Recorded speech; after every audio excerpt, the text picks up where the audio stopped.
At first light, the story did not begin with gunfire, but with a discrepancy,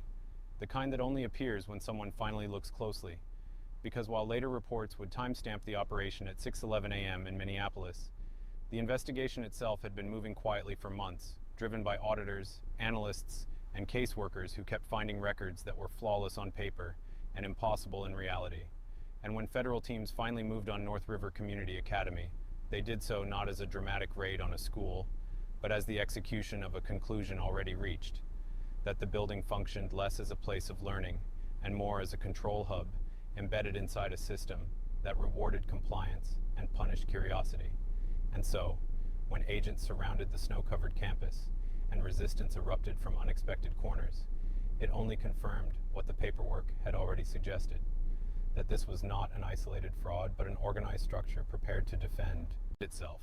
With the empty hallways and untouched classrooms serving as a visual contradiction to enrollment numbers, boasting more than 1,000 students, a contradiction mirrored in databases where identical birth dates repeated hundreds of times, addresses overlapped across counties, and social security numbers belonged to people long deceased,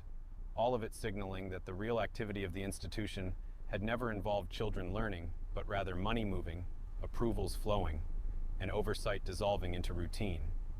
And when investigators breached administrative offices and discovered hidden safes, encrypted drives, and ledgers categorizing human lives as assets, the narrative shifted decisively away from a single criminal actor toward a broader failure of systems that had allowed such an operation to persist under layers of legitimacy, because every document bore authentic signatures, every grant carried proper authorization, and every renewal passed through offices tasked explicitly with prevention. And as analysts reconstructed the financial pathways, they found not chaos but precision. Billions routed through education subsidies, meal programs, and special needs grants that were never matched by food deliveries, staffing records, or classroom activity, with shell entities billing one another in loops designed to appear ordinary through repetition. And when investigators traced responsibility upward, they encountered not resistance at first, but absence. Safia Noorabdi already gone, her departure as methodical as the structure she left behind, illustrating that the network's greatest defense had never been secrecy or force, but normalcy. The comfort officials felt approving familiar forms, the ease of clicking authorize when numbers aligned with expectations, and the reluctance to slow a process branded as serving vulnerable communities, and as coordinated arrests unfolded across multiple sites later that night, rescuing hundreds of children and teenagers who had been hidden behind falsified transfer records and administrative erasures. The operational success was inseparable from the institutional reckoning that followed, because the same systems that enabled exploitation now had to confront their role in sustaining it, prompting emergency audits, resignations, and the suspension of automatic approvals that had long replaced verification, and as prosecutors unsealed charges spanning trafficking, financial crimes, corruption, and conspiracy, they emphasized that the scale of harm could not be attributed solely to criminal ingenuity, but to an environment where oversight had been treated as optional and speed as virtue, a point underscored by data showing tens of thousands of low-income children denied legitimate services while resources were siphoned elsewhere. And as the city awoke to the news, reactions reflected not only shock, but an insistence on structural change, with parents questioning enrollment systems, officials acknowledging oversight gaps, and legislators moving to dismantle approval pipelines that concentrated authority without accountability. And throughout these responses, one theme persisted, that prevention does not fail dramatically but quietly, through unchecked assumptions, deferred inspections, and the normalization of anomalies. And while the immediate focus remained on recovery and protection for survivors, the longer-term implications centered on rebuilding trust through transparency, slower processes, independent verification, and shared responsibility across agencies, recognizing that institutions designed to protect can be compromised not by malice alone, but by convenience. And as dawn settled over Minneapolis, and the school building stood silent, evidence tags replacing banners, the most consequential outcome was not the spectacle of enforcement, but the exposure of how easily legitimacy can be weaponized when oversight fades, leaving a question that extended far beyond one city or one institution, asking how many other systems remain perfectly documented, yet functionally hollow, and whether the discipline to verify, question, and revisit assumptions will endure once urgency gives way to routine again. By the second day, attention shifted from the site itself to the mechanisms that had insulated it, because once the immediate shock faded,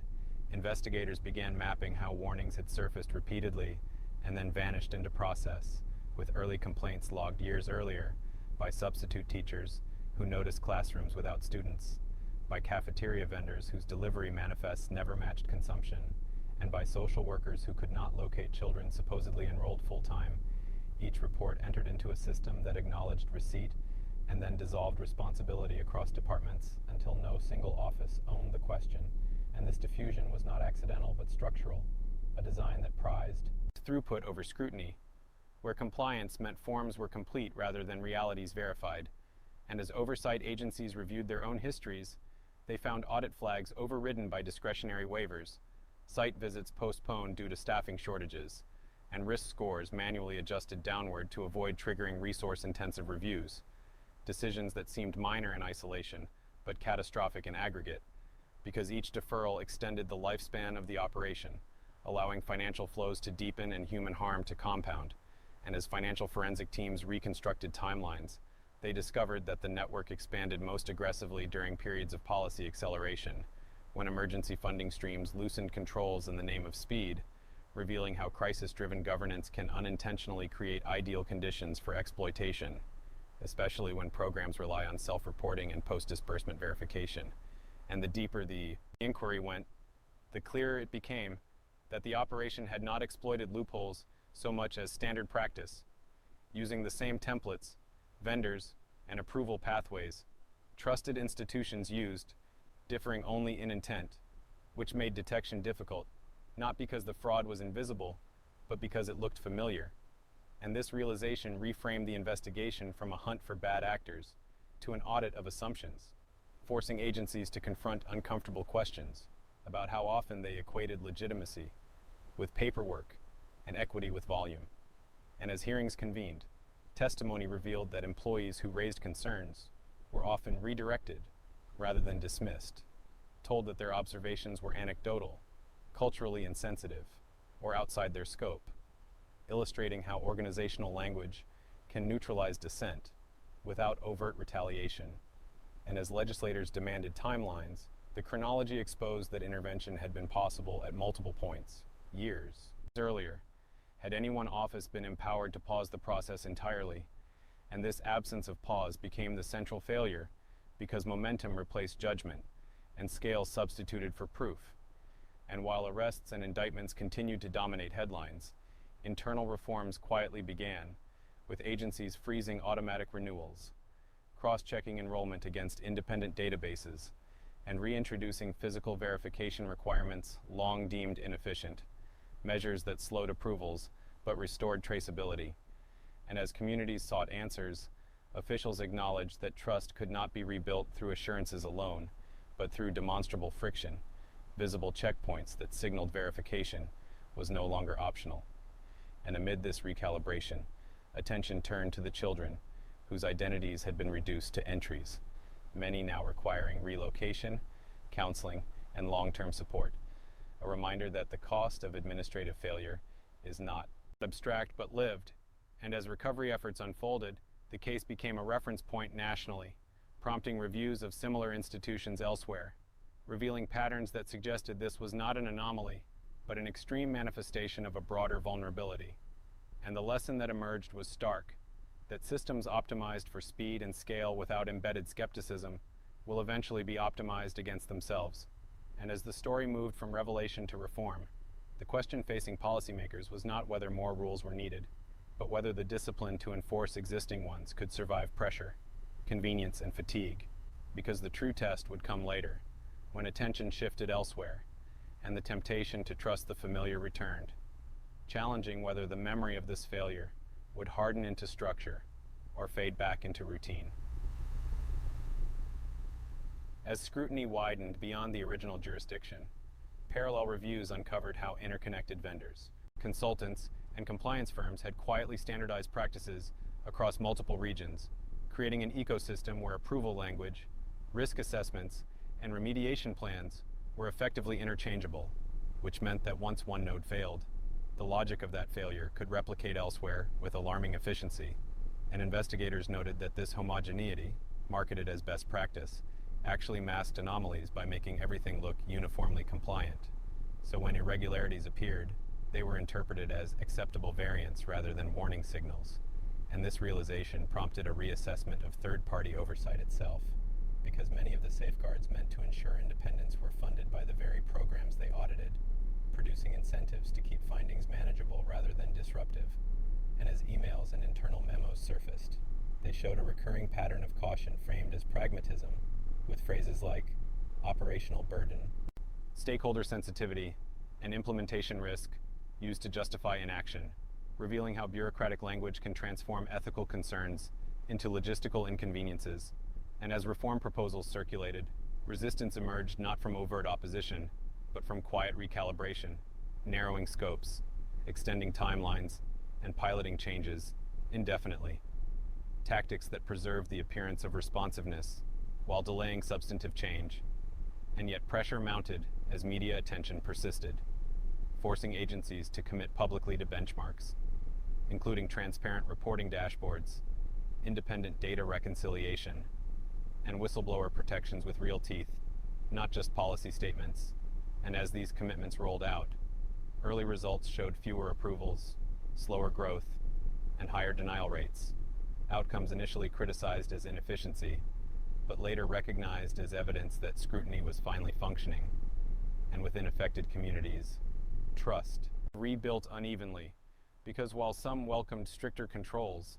others feared that legitimate services would be collateral damage, highlighting the delicate balance between protection and access. And this tension became central to the debate, with policymakers grappling with how to design systems that are both humane and resilient, capable of scaling help without scaling harm. And as national bodies issued guidance inspired by the case, training shifted to emphasize judgment over checklists, encouraging staff to treat inconsistencies as prompts for inquiry rather than obstacles to throughput, a cultural shift that proved harder than any technical fix, because it required slowing down in environments conditioned to equate speed with success. And as months passed, follow-up audits showed fewer dramatic failures, but more minor interventions, small pauses that prevented escalation, suggesting that prevention rarely looks heroic but accumulates quietly through attention. And as the public conversation evolved, the narrative moved away from outrage toward vigilance,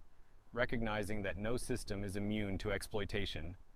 but some are better at noticing when something feels wrong. And in that recognition lay the enduring impact of the case, not as a singular scandal, but as a lesson in institutional humility, a reminder that safeguards are only as strong as the willingness to question assumptions, to tolerate delay, and to accept that skepticism, when embedded early, is not an obstacle to mission, but its most reliable defense.